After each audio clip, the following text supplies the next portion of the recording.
1절에서 6절까지의 말씀입니다.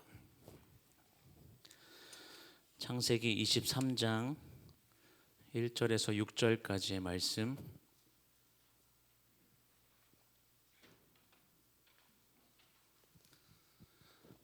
찾으셨으면 우리 한 절씩 교독하겠습니다. 사라가 127세를 살았으니 이것이 곧 사라가 누린 햇수라. 사라가 가나안 땅 헤브론 곧 기럇 아르바에서 죽음에 아브라함이 들어가서 사라를 위하여 슬퍼하며 애통하다가 그 시신 앞에서 일어나 나가서 헷 족속에게 말하여 이르되 나는 당신들 중에 나그네요 거류하는 자이니 당신들 중에서 내게 매장할 소유지를 주어 내가 나의 죽은 자를 내 앞에서 내어다가 장사하게 하시오. 헷 족속이 아브라함에게 대답하여 이르되 내 주여 들으소서. 당신은 우리 가운데 있는 하나님이 세우신 지도자이시니 우리 묘실 중에서 좋은 것을 택하여 당신의 죽은 자를 장사하소서. 우리 중에서 자기 묘실에 당신의 죽은 자 장사함을 금할 자가 없으리이다. 아멘. 여러분, 우리가 성경을 보면 성경에 참 많은 인물들이 기록이 되어 있죠. 우리가 새벽과 주일 오후 예배를 통해서 계속해서 이 창세기 말씀을 보고 있는데 창세기에도 굉장히 많은 사람들이 등장을 합니다. 그런데 이 창세기에 등장하는 그 인물들에 대한 그 기록에 있어서 다른 성경하고 다른 좀 특징이 하나 있다면 창세기에 기록된 인물들 중에는 이 세상을 떠날 때 그 나이, 이 세상에서 얼마를 살았는지 그 나이를 정확하게 기록하고 있다라는 거죠. 여러분, 최초의 인간이었던 아담이 몇 세까지 살았을까요? 930세를 살았습니다. 노아는 몇 세까지 살았을까요? 질문하면 안 되는 건가요? 950세까지 살았습니다. 그렇다면 성경에서 가장 장수한 사람, 969세를 살았던 사람, 너무 잘하시네요. 이런 기록들을 우리가 알 수 있는 이유는 창세기의 그 기록을 정확하게 나이를 기록하고 있기 때문이죠. 그렇다면 유일하게 여자로서 그 죽은 나이를 기록하고 있는 사람이 누굴까요? 그렇죠. 우리가 읽은 이 본문 1절에 기록되어 있는 사라입니다. 성경에 꽤 많은 여자들의 이름이 등장하지만 그 중에도 이 세상을 떠난 그 나이를 기록하고 있는 유일한 여자가 바로 오늘 본문에 기록되어 있는 사라입니다. 1절 말씀을 다시 한번 보면 사라가 127세를 살았으니 이것이 곧 사라가 누린 햇수라라고 기록을 합니다. 방금 말씀드린 것처럼 성경에 유일하게 이 세상을 떠난 나이가 기록된 이 여인이 사라인데 그렇게 성경에 정확하게 기록하고 있다면 그만큼 이 사라라는 여인이 성경에서 차지하는 중요한 위치가 있기 때문이다라고 이야기할 수가 있을 것 같습니다. 이 사라의 죽음을 기록하고 있는 오늘 본문을 통해서 우리가 먼저 생각해 볼 수 있는 게 있다면 사라가 이 땅에서 127년의 삶을 살아가다가 세상을 떠난 것이 사라가 스스로 결정한 상황이 아니라는 거죠. 우린 종종 이런 말을 하고 또 듣습니다. 오는 데는 순서가 있어도 가는 데는 순서가 없다. 이 말은 믿지 않는 세상 사람들도 하는 이야기입니다.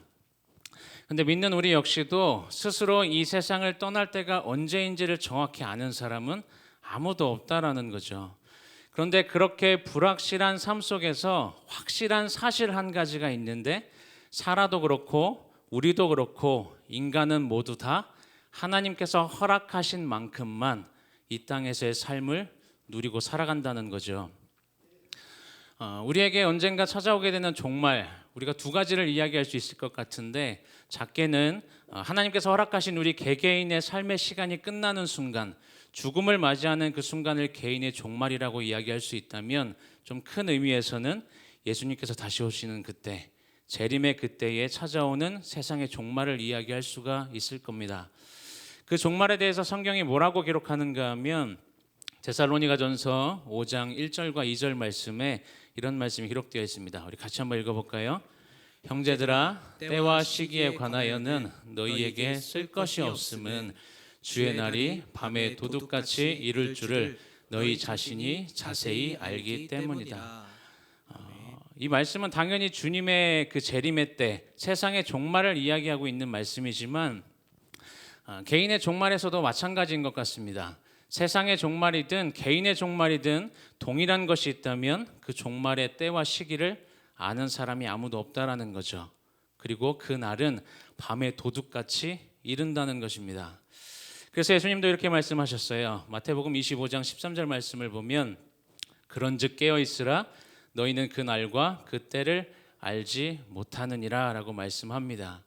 세상의 종말이든 개인의 종말이든 그 날과 그 때를 우리가 정확히 알 수 없기 때문에 어떻게 하라고요?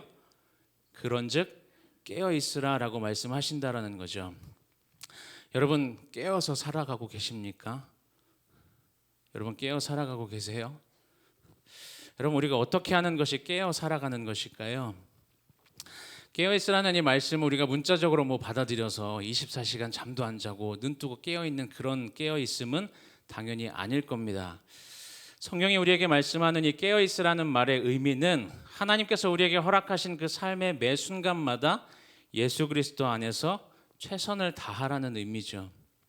또 우리 삶의 모든 시간에 예수님과의 그 사연, 예수님과의 그 스토리가 있어서 그날이 도둑같이 우리의 삶 가운데 찾아왔을 때 우리가 후회 없이 하나님 앞에 설 수 있도록 그렇게 살아가는 것이 바로 깨어있는 삶이다라고 성경이 우리에게 말씀합니다. 물론 하나님 앞에서 완전한 사람은 없기 때문에 완벽하게 깨어 살아가는 건 사실 불가능하다고 이야기할 수 있을 것 같아요.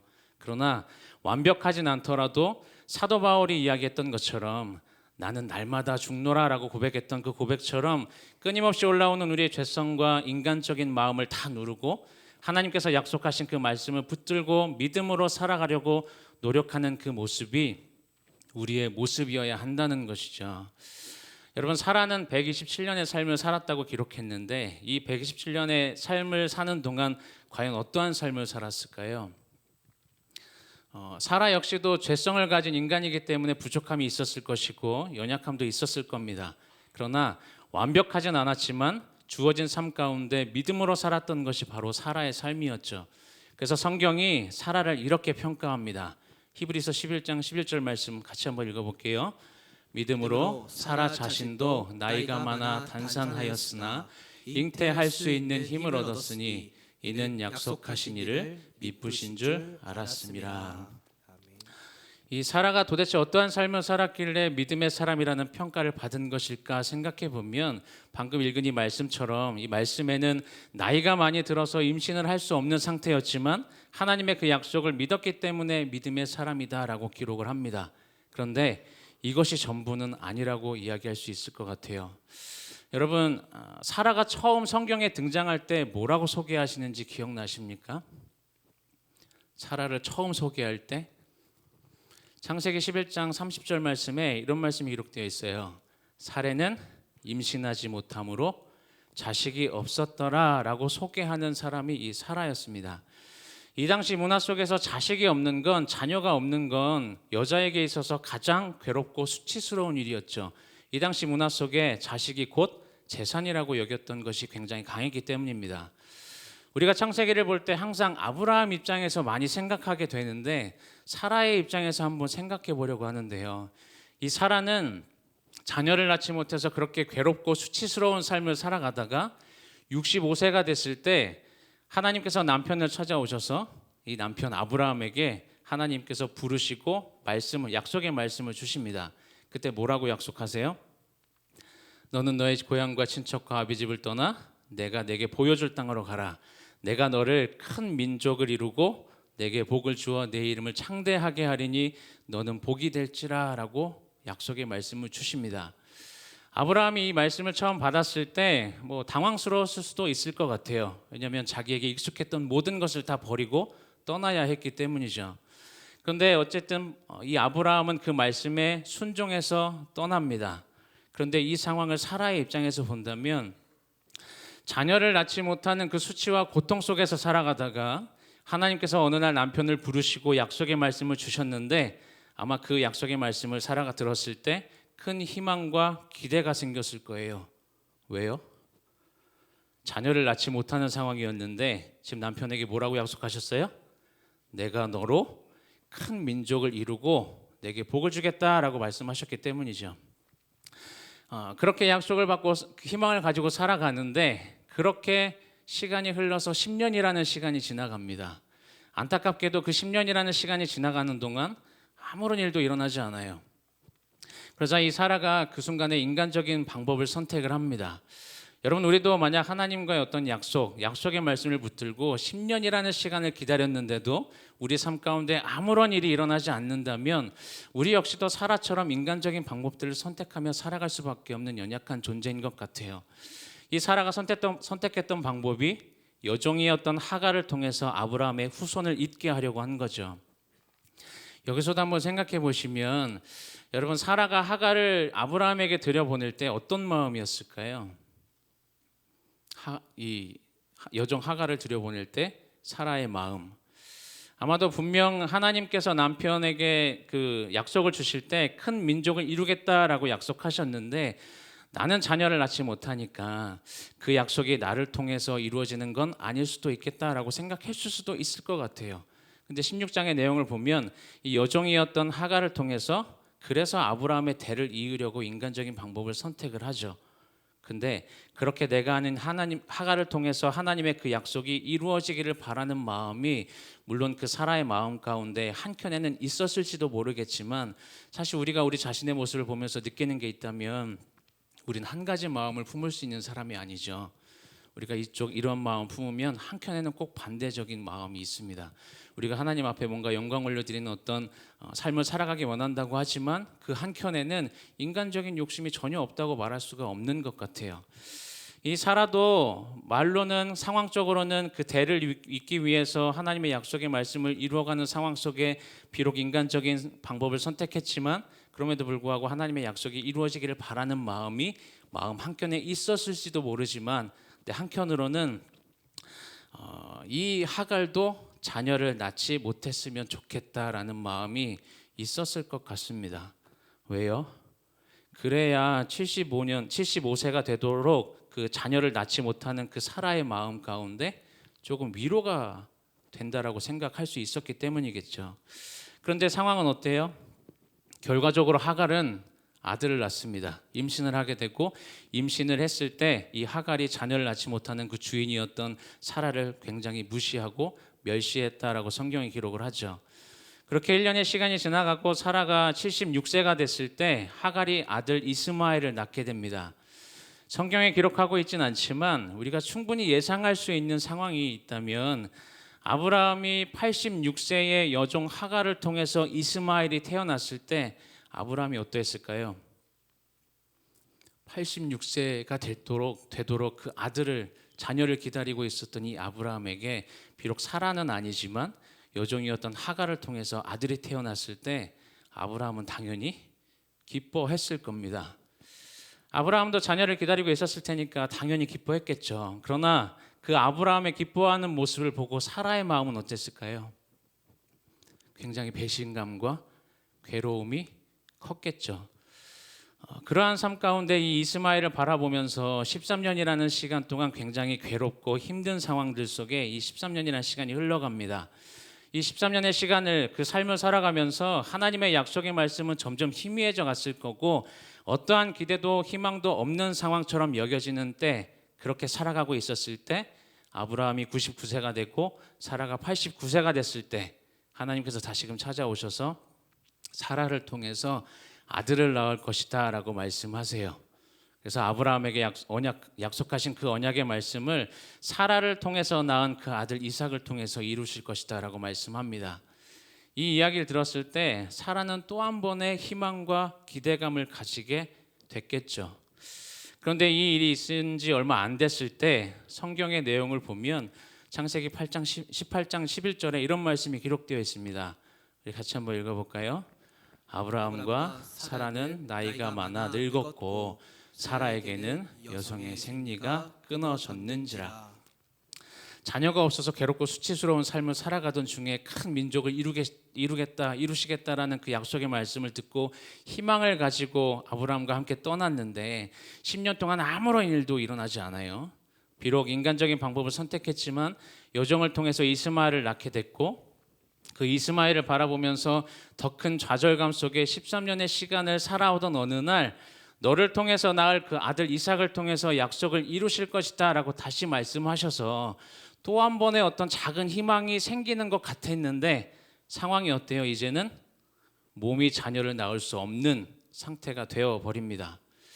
그렇게 보이는 상황은 이제 정말 모든 희망이 사라진 것 같은, 아무것도 되지 않을 것 같은 상황이 되어버려요.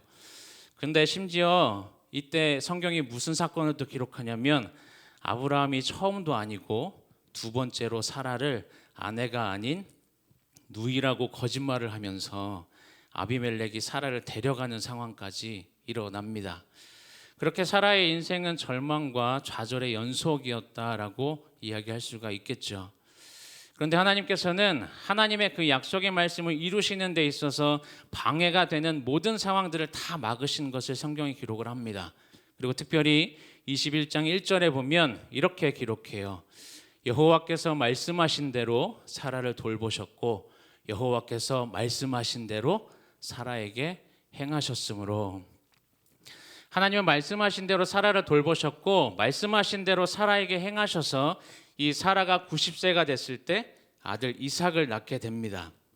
90세라는 나이가 됐을 때 사라는 비로소 자신을 그동안 억누르고 있었던 그 고통과 수치에서 벗어날 수 있었다라는 거죠. 그 뒤에 성경의 내용들을 보면 사실 사라에 대해서 더 특별한 내용들을 기록하고 있진 않지만, 그러다가 오늘 본문에 오면 1절에서 127세에 죽음을 맞이했다라고 기록을 합니다. 우리 1절과 2절 말씀 다시 한번 읽어볼까요? 사라가 127세를 살았으니 이것이 곧 사라가 누린 횟수라. 사라가 가나안 땅 헤브론 곧 기럇 아르바에서 죽음에 아브라함이 들어가서 사라를 위하여 슬퍼하며 애통하다가. 오늘 설교 제목 뭔지 아시는 분? 주보를 찾고 계시죠? 오늘 제목은 가나안 땅 헤브론입니다. 제목을 이렇게 정한 이유는 가나안 땅 헤브론이 우리에게 주는 의미가 분명히 있기 때문이죠. 처음에 사라가 성경에 등장할 때 굉장히 괴롭고 수치스러운 여인으로, 자녀를 낳지 못하는 여인으로 소개됐고, 이삭을 낳기까지 그 90년이라는 시간 동안, 긴 기다림의 시간 동안 계속해서 기대와 좌절을 반복할 수 없었던 것이 이 사라의 인생이었지만, 이 이삭이 태어났을 때 사라가 뭐라고 고백해요? 하나님께서 나를 웃게 하셨다라고 고백하는 것이 성경의 기록입니다. 그렇게 90세의 이삭을 낳고 37년 동안 지난날의 수치를 다 잊게 하시고 하나님께서 웃게 하신 그 행복한 삶을 누리다가 마지막으로 죽음을 맞이한 자리가 이 가나안 땅 헤브론이었다는 거죠. 성경을 자세히 보시면 사라가 이삭을 낳고 하나님께서 모리아산에서 이삭을 바치라고 명령하셨을 그때 이 아브라함 가족은 브엘세바에 거주하고 있었습니다. 언제 옮겨왔는지 정확하고 성경이 기록하고 있지는 않지만 이들이 다시 이전에 거주했던 가나안 땅 헤브론으로 옮겨가 있었고 거기서 사라가 죽음을 맞이했다라는 거죠. 우리가 보는 성경에는 사라가 가나안 땅 헤브론에서 그냥 죽었다라고만 이렇게 번역이 돼서 기록이 되어 있지만, 원어를 보면 이 가나안 땅과 헤브론 앞에 전치사가 붙어 있어서 이 원어의 해석대로 다시 한번 말씀을 드리면, 사라가 가나안 땅 안에서 그리고 헤브론 안에서 죽음을 맞이했다라고 기록을 합니다. 여러분, 성경에 기록된 이 가나안 땅의 의미가 무엇일까요? 가나안 땅이 어떤 곳이었어요? 하나님께서 약속하신 언약의 땅이었습니다. 헤브론은 또 어떤 의미가 있을까요? 지난 목요일 새벽에 제가 20장 말씀 이제 살펴보면서 말씀드렸던 건데, 이 헤브론은 아브라함에게 있어서, 이 가족에게 있어서 하나님과의 교제가 있었던 곳이다라고 말씀드렸죠. 그렇기 때문에 이 말씀은 사라가 하나님의 언약 안에서 죽었다는 것이고 하나님과의 교제 속에서 죽음을 맞이했다라는 것을 우리에게 말씀한다는 것입니다. 여러분 앞에서 개인의 종말이든 세상의 종말이든 우리가 그때를 정확하게 알 수 없기 때문에 예수님께서 말씀하셨던 것처럼 우리가 항상 깨어 있어야 하는데, 그 깨어 있는 것의 의미를 발견하게 하시는 것이 바로 이 사라의 죽음이라는 거죠.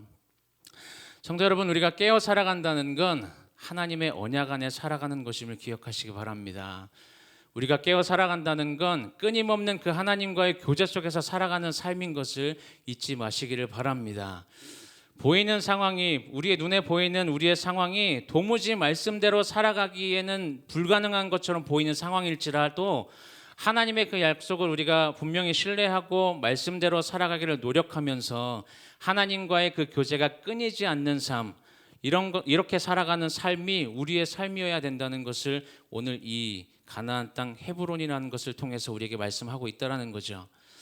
보여지는 우리의 삶의 현실이 어떠하든지 우리가 하나님의 약속을 신뢰하고 믿음으로 살아갈 때 사라의 고백처럼 하나님께서 우리를 웃게 하실 것이고 말씀대로 돌보시고 말씀대로 행하셔서 우리의 삶 가운데 하나님의 약속을 반드시 이루어 가신다라는 사실을 믿으시기 바랍니다.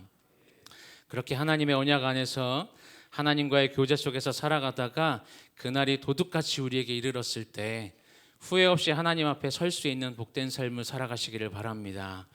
항상 깨어있기를 노력하는 그 삶을 통해서 우리도 사라처럼 하나님 앞에서 믿음의 사람이라고 인정받는 그러한 은혜의 삶을 살아가시는 저와 여러분들의 삶이 되시기를 주님의 이름으로 축원을 드립니다. 기도하겠습니다. 사랑해 주님 감사합니다. 우리가 말세를 살아가면서 우리에게 다가올 그 종말을 준비하며 우리가 늘 깨어있는 삶을 살아갈 수 있도록 주님 인도하여 주옵소서. 오늘 이 사라의 죽음을 통하여서 하나님 우리가 어떠한 삶을 살아가야 하는지 다시금 깨닫게 하시니 감사를 드립니다. 하나님 우리가 깨어 살아간다는 것이 하나님의 언약 안에 살아가는 삶인 것을 기억하게 하시고 또 하나님과의 그 끊임없는 교제 속에서 살아가야 하는 것임을 잊지 않게 하셔서 우리 눈에 보여지는 삶의 현실이 어떠하든지 우리에게 약속하신 그 하나님의 약속의 말씀을 온전히 신뢰하고 믿음으로 살아갈 때 하나님께서 우리를 웃게 하실 것이고 우리의 삶을 하나님께서 말씀대로 돌보시고 말씀대로 행하셔서 우리의 삶을 통하여 하나님의 일들을 이루어 가실 것을 믿는 삶을 살아가게 하여 주옵소서. 우리도 항상 깨어있는 그 삶을 살아가게 노력하는 그 모습을 통해 사라처럼 하나님 앞에서 믿음의 사람이라고 인정받는 은혜의 삶을 살아가는 우리의 삶이 될 수 있도록 주님 인도하여 주옵소서. 감사드리며 예수님의 이름으로 기도합니다. 아멘.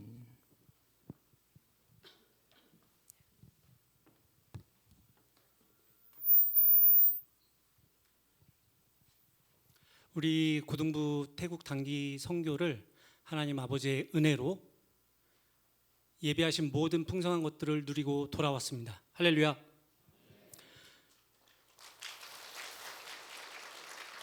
아울러 우리 온 교회와 성도님들의 기도해 주셔서 현지 선교사님들과 함께 계획된 모든 사역들을 무사히 마치고 돌아왔습니다. 우리 고등부 선교팀에는 특별히 선교적으로나 신앙적으로나 도전할 수 있는 새로운 기회가 되었음을 확신합니다. 이 시간은 선교 보고를 위해서 준비된 영상과 간증으로 은혜 나누는 시간 갖도록 하겠습니다. 감사합니다.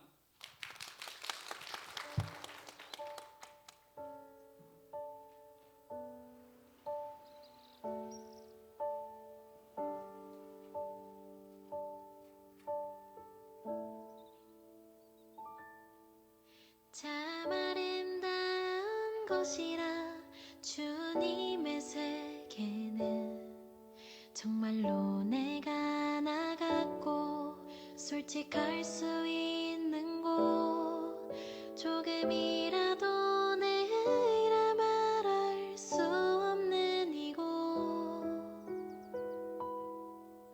이곳은 바로 주님의 세계라.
저절로 모내 옷보다 더 고운 백합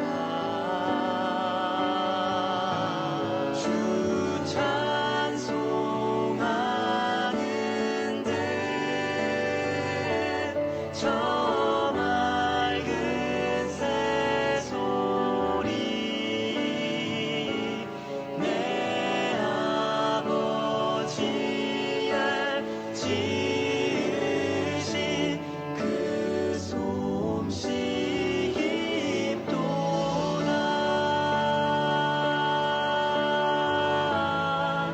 오 깊도다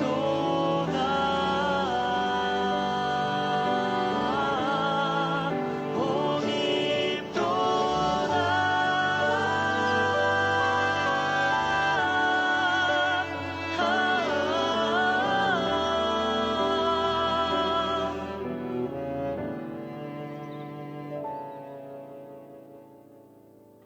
나는 계속 걸어갑니다.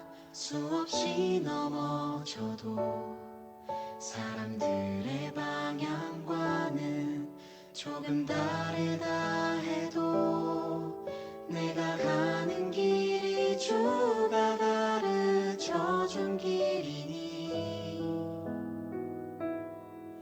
이곳은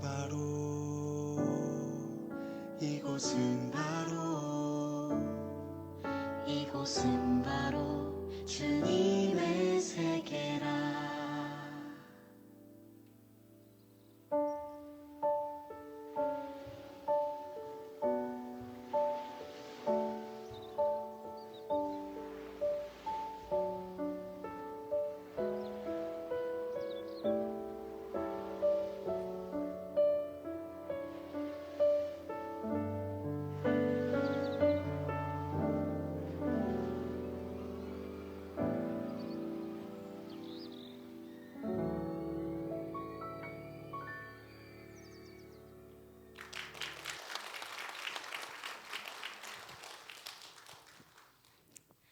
안녕하세요. 이번 태국 선교에 다녀온 권소윤이라고 합니다. 미리 말씀을 먼저 좀 드리자면 저는 선교 중보다는 선교 전에 저의 개인적인 사정에 조금 더 비중을 둘 예정입니다. 왜냐하면 전 태국으로 떠나기 한 3주 전에 B형 독감에 걸려서 알아 누워 있었거든요. 저는 고등학생 치고 체력이 꽤 좋은 편이라고 생각했습니다. 운동도 꾸준히 했었고 다른 친구들을 챙길 체력도 된다고 생각을 해서 학생 리더라는 큰 자리까지 자발적으로 맡았을 정도니까요. 하지만 독감에 걸리고 난 뒤 몇 걸음 내딛기만 해도 헛구역질이 나는 정도로 체력이 떨어지게 되었습니다. 일주일도 안 되는 기간 동안 링겔만 3번을 맞으러 갔었고 2번 정도 쓰러졌습니다. 정말 너무나 절망적이었습니다. 적지 않은 기간 동안 준비한 태국 선교를 심지어 학생 리더라는 큰 자리까지 맡아놓고 빠지게 된다니 정말 믿을 수가 없었습니다. 눈물과 열로 밤을 지새우며 하나님을 원망했습니다. 제가 지금 하나님을 전하러 떠나고 싶어 하는데 왜 저한테 이런 시련을 주시느냐며 정말 펑펑 울었습니다. 지금 생각해보면 참 바보 같은 짓이긴 했어요. 그렇게 선교까지 2주도 남지 않은 상황에 기적적으로 몸이 좋아지기 시작했습니다. 걸어도 헛구역질이 나오지 않았고 밥도 잘 먹을 수 있게 되었습니다. 그 주에는 일요일 고등부 예배에도 참석할 수 있었습니다. 예배가 끝나고 선교를 준비하는 모임에 조심스럽게 참여를 했고 친구들이 저를 보고 해준 말로 인해서 제가 꼭 태국 선교에 가야겠다. 거기에 가서 하나님을 만나야겠다라고 생각했습니다. 친구가 저에게 건넨 한마디는 바로 우리 다 같이 모여서 너랑 같이 가게 해달라고 기도했어였습니다. 그 순간 잠시나마 하나님을 원망했던 저 자신이 너무나 부끄러워졌습니다. 친구들의 기도를 들어주신 하나님을 직접 만나고 싶다는 생각을 했습니다. 그 뒤로 주중 모임에 참석하며 진도를 맞춰나갔고 집에서도 영상을 보며 연습했습니다. 저는 몸도 마음도 굉장히 연약한 사람입니다. 태국 선교에 가서도 잘 마무리할 거라는 확신이 없었습니다. 하지만 무사히 태국 선교에 갔고 그 누구에게도 부끄러워 밝히지 못하는 하나님의 사랑을 제게 보여주세요라는 기도 제목을 가지고 첫날을 시작하였습니다. 그리고 사역을 하면 할수록 조금씩 무언가 채워지는 기분이 들었습니다. 학교 사역을 다니면서 처음에 막막함은 사라지고 그저 워십을 하고 무언극을 하며 하나님을 찬양하는 것이 마냥 즐겁게만 느껴졌습니다. 마지막 학교 사역지에서는 모두 한 마음으로 그 사랑을 찬양하며 하나 되는 느낌을 받아 마음이 저려왔습니다. 그리고 저는 마지막 날 기도회에서 선교사님을 통하여 하나님의 대답을 들을 수 있었습니다. 하나님께서 저를 너무나 사랑하셔서 네가 너무 사랑스러운 것 같다라고 선교사님이 말씀해 주셨습니다. 앞으로 저는 선교와 사역 속에서 받은 주님의 사랑을 모두와 나누고 싶습니다. 짧은 기간 동안의 태국에서의 선교가 끝이 아닌 나의 삶 속에서 예수님의 사랑을 나타내는 삶을 살아보려고 합니다. 기도로 응원해 주신 분들과 안전하게 다녀오게 해주신 하나님께 감사드리며 제 간증은 여기서 마무리하도록 하겠습니다. 감사합니다.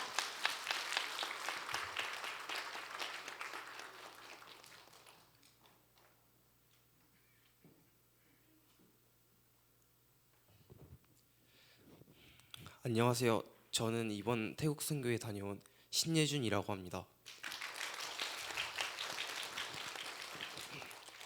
이번 선교를 하면서 정말 많은 것을 배우고 많은 것들과 많은 일들을 보았습니다. 처음 공연을 하러 초등학교에 갔고 저는 보았습니다. 초등학교에 들어서자마자 초등학교의 위생 상태를 보고 너무 마음이 아팠습니다. 건물들은 많은 곳이 부식되어 있었고 화장실에서는 견디기 힘들 정도의 냄새가 났습니다. 그리고 너무 미안했습니다. 나도 충분히 이런 열악한 환경에 태어났을 수도 있겠구나 라는 생각이 들었고 좋은 원단의 옷을 입은 것까지도 부끄러웠습니다. 나의 능력으로 옷을 입은 것도 아닌데 라는 생각이 들었고 또 너무 감사했습니다. 항상 부모님께 용돈이 부족하다며 투덜거리고 옷 사달라고 투정 부렸는데 이제는 이렇게 사는 것 자체가 감사함으로 다왔습니다. 내가 느꼈던 불행들은 풍족했기에 느낄 수 있었던 불행이었구나라는 생각이 들었습니다. 그 상황을 본 뒤로부터 저 아이들이 더 행복해지길 바랬습니다. 한 명만이라도 더 하나님께 돌아갔으면 하는 생각으로 모든 일에 임했습니다. 그렇게 공연을 시작했습니다. 하지만 첫째 날부터 문제가 발생했습니다. 저는 태권도를 맡았었는데 격파장을 잡아주는 과정에서 엄지손가락을 다치는 상황이 발생했습니다. 손가락 전체가 딱딱하게 부어올랐고 공기에 스치는 것만으로도 통증이 느껴져 걷는 것조차 힘들었습니다. 더 이상 남은 공연들을 할 자신이 없었습니다.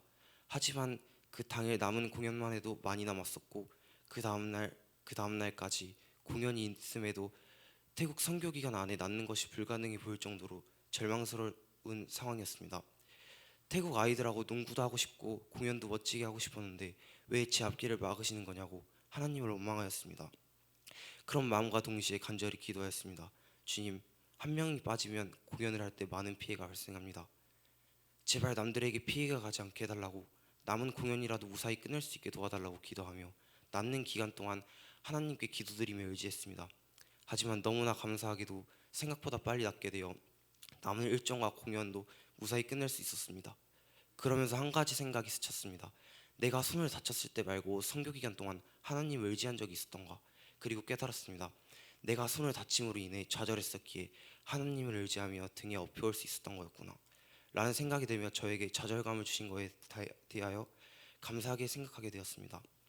또 이러한 부상을 얻은 은혜로 인해 이 자리에서 간증을 할 수 있는 것 또한 너무 감사하게 생각하며 앞으로 선교를 통해 받은 깨달음과 성장을 발판 삼아 학교와 일상에서도 그리스도인의 삶을 살려고 합니다.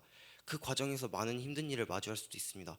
아무리 힘든 일이 오더라도 선교에서 느낀 것을 기억하며 저에게 찾아오는 모든 일을 하나님의 뜻이 있다는 것을 항상 기억하겠습니다. 이번 선교를 통해 저를 한층 성장시켜 주신 하나님께 진심으로 감사드리며 저의 이야기를 마치겠습니다. 들어주셔서 감사합니다.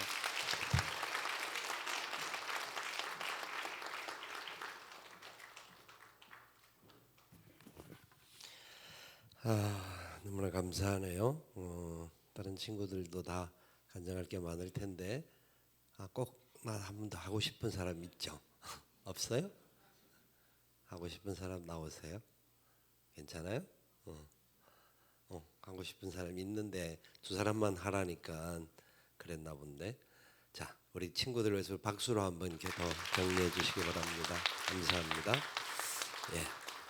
이 시간 같이 기도하실 때 우리 사랑하는 고등부 친구들 이 단기 선교를 통하여서 하나님의 사랑과 하나님의 함께 하심을 더 많이 체험했는데 저들의 삶의 자리 속에서 더 아름다운 열매가 나타날 수 있도록 위해서 기도해 주시길 바랍니다. 이번 주간에 청년부 겨울 수련회가 1일부터 3일까지 있습니다. 이 수련회를 통하여서 우리 친구들 심령 속에 하나님과의 깊은 만남과 또 여러 가지 환경의 어려움 속에 하나님의 사랑을 더 깊이 체험하는 그런 시간 될 수 있도록 기도해 주시기를 바라고요. 이 한 주간 우리의 삶의 자리 통하여서 하나님과 함께 동행하는 시간 되게 해달라고 우리 같은 마음으로 합심하여 기도하겠습니다. 사랑하시는 아버지 하나님 감사합니다. 주님의 크신 은혜와 사랑 가운데 우리가 함께 아름다운 사역들을 감당하고 하나님 살아계심을 체험하며 믿음의 발걸음들을 걸어올 수 있도록 인도해 주신 것을 감사합니다. 하나님 선한 역사와 열매가 나타날 수 있도록 축복해 주시기를 원합니다. 주님 영광을 주님 기뻐하시는 귀한 뜻을 아름답게 이루어갈 수 있도록 주님 주장하여 주옵소서. 태국에 다녀온 우리 사랑하는 친구들이 삶의 자리 안에서 한 걸음 더 성숙해지게 하시고 한 걸음 더 주께 가까이 나가게 하시고 한 걸음 더 주님의 뜻을 가슴에 품고 믿음의 역사를 이루어가도록 은혜를 더하여 주옵소서. 또 이번 한 주간 동안 우리 청년부 아이들의 수련회가 있습니다. 사랑 우리 귀한 젊은이들 기억하여 주시고 하나님의 사랑과 은혜 안에 아름다운 발걸음으로 나아가기에 부족함이 없도록 주님 선한 열매와 역사를 더하여 주시기를 원합니다. 주님 기뻐하시는 귀하고 놀라운 뜻이 나타날 수 있도록 은혜를 베풀어 주시기를 원합니다. 하나님을 인격적으로 만나고 복잡한 세상 속에서 여러 가지 막막함과 참 의지할 것 없는 그런 상황들 속에 있는 그들이 하나님과의 관계 속에서 꿈을 꾸게 하시고 소망을 갖게 하시고 믿음의 발걸음을 내디딜 수 있도록 은혜와 복을 더하여 주시기를 원합니다. 우리가 걸어가는 모든 시간 하나님의 거룩한 뜻을 이루어가는 축복된 한 주간의 삶이 되게 하여 주옵소서. 주님 영광 가운데 승리할 수 있기를 원하오니 주님 우리를 받아 주시옵소서. 함께하여 주시옵소서. 살아계신 아버지 하나님 감사합니다. 우리 고동부 귀한 친구들이 하나님의 인도하심 따라 하나님의 이끄심 따라 귀한 태국 선교를 다녀올 수 있도록 인도해 주신 것을 감사합니다. 여러 가지 어려운 가운데서도 하나님을 인격적으로 만날 수 있는 은혜와 복을 주신 것을 감사합니다. 내 힘으로 하는 것이 아니라 하나님이 하게 하심을 깨닫게 하셨고 그 깨달음 통하여서 삶의 자리 안에서 더욱더 주님과 함께 동행하는 축복의 역사가 일어나게 도와 주시옵소서. 우리 고등부 아이들의 한 명 한 명의 앞으로의 삶과 꿈을 주님께서 키워주시고 채워주시고 주님의 뜻 가운데 열매 맺어질 수 있도록 은혜를 베풀어 주옵소서. 저들로 인하여서 소망 없는 이 세상에 허공을 치는 친구들에게 생명의 주인 되신 예수 그리스도를 전하며 함께 하나님의 역사를 이어가도록 복을 더하여 주옵소서. 청년부 수련회가 하나님 목금토 3일 동안 있습니다. 기억하여 주시기 원합니다. 꿈을 꾸게 하시고 주님을 바라보게 하시고 주님과 함께 동행하는 축복의 시간이 되어지도록 하나님 은혜를 더하여 주옵소서. 이번 한 주간 우리가 살아가는 모든 삶의 자리에 하나님 앞장서 주실 것을 믿습니다. 우리와 함께 해 주실 것을 믿습니다. 하나님의 뜻을 이루어가는 우리의 삶이 되게 하여 주시옵소서. 지금은 우리 구주 예수님의 크신 은혜와 하나님 아버지의 무한하옵신 사랑하심과 성령님의 교통, 위로, 인도, 충만하옵신 역사가 주의 크신 뜻 따라 믿음의 발걸음으로 나아가기를 소원하는 주의 사랑하는 백성들의 머리 위에와 저들의 가정들과 기도의 제목들과 산업들 위에와 하나님의 몸된 교회와 이 나라의 민족과 열방들 위에 지금부터 영원토록 함께 있을지어다. 아멘.